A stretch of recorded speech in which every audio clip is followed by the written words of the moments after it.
Shalom. మీకు సమాధానం కలుగునుగాక. మార్కు సువార్త 3వ అధ్యాయము.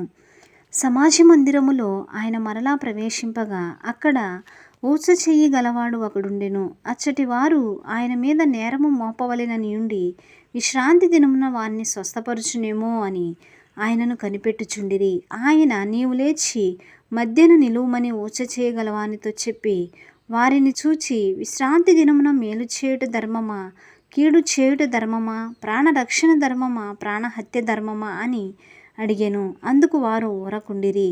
ఆయన వారి హృదయ కాఠిన్యమునకు దుఃఖపడి కోపముతో వారిని కలయజూచి, నీ చెయ్యి చాపుమని ఆ మనుషునితో చెప్పెను.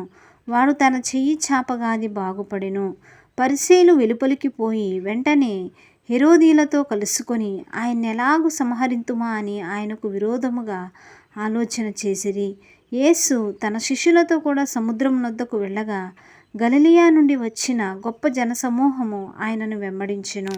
మరియు ఆయన ఇన్ని గొప్ప కార్యములు చేయుచున్నాడని విని జనులు యూదయ నుండియు, యెరూషలేము నుండియు, ఇదుమాయను నుండియు, యొర్దాను అవతలి నుండియు, తూరు సీదోను అనడి పట్టణ ప్రాంతముల నుండియు ఆయన యొద్దకు గుంపులు గుంపులుగా వచ్చిరి.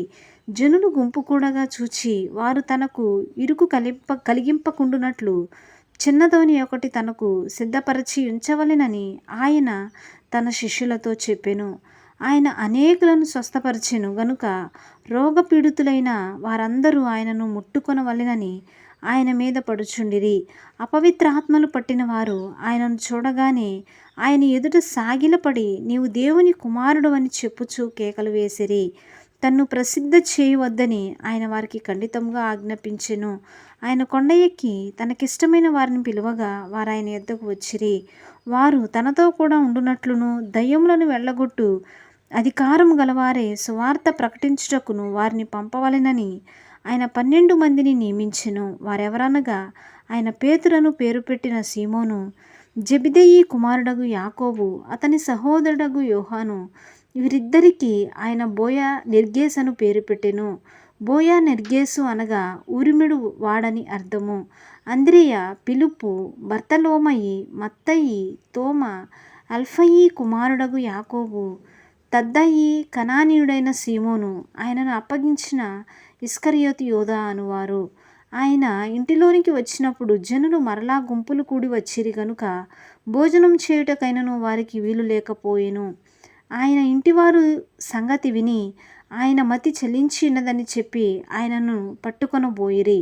యెరూషలేము నుండి వచ్చిన శాస్త్రులు, ఇతడు బయల్జెబూలు పట్టినవాడే, దయ్యముల అధిపతి చేత దయ్యములను వెళ్ళగొట్టుచున్నాడని చెప్పిరి. అప్పుడు ఆయన వారిని తన యొద్దకు పిలిచి ఉపమాన రీతిగా వారితో ఇట్లనెను. సాతాను సాతాను నేలాగు వెళ్ళగొట్టును. ఒక రాజ్యము తనకు తానే విరోధముగా వేరుపడిన ఎడల ఆ రాజ్యము నిలువనేరదు. ఒక ఇల్లు తనకు తానే విరోధముగా వేరుపడిన ఎడల ఆ ఇల్లు నిలువనేరదు. సాతాను తనకు తానే విరోధముగా లేచి వేరుపడిన ఎడల వాడు నిలువలేక కడతేరును.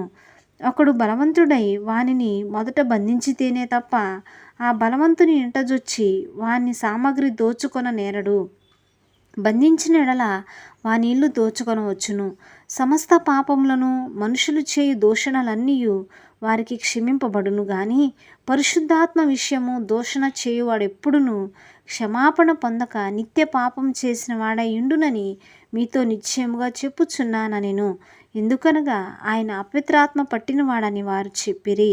ఆయన సహోదరులను తల్లియు వచ్చి వెలుపల నిలిచి ఆయనను పిలువనంపిరి. జనులు గుంపులు ఆయన చుట్టూ కూర్చుండిరి. వారు, ఇదిగో నీ తల్లియు నీ సహోదరులను వెలుపల ఉండి నీ కోసరము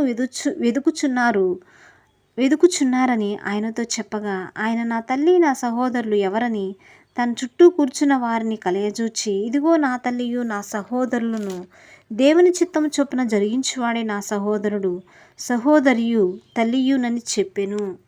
ఆమేన్. దేవుడి వాక్యాన్ని దీవించునుగాక.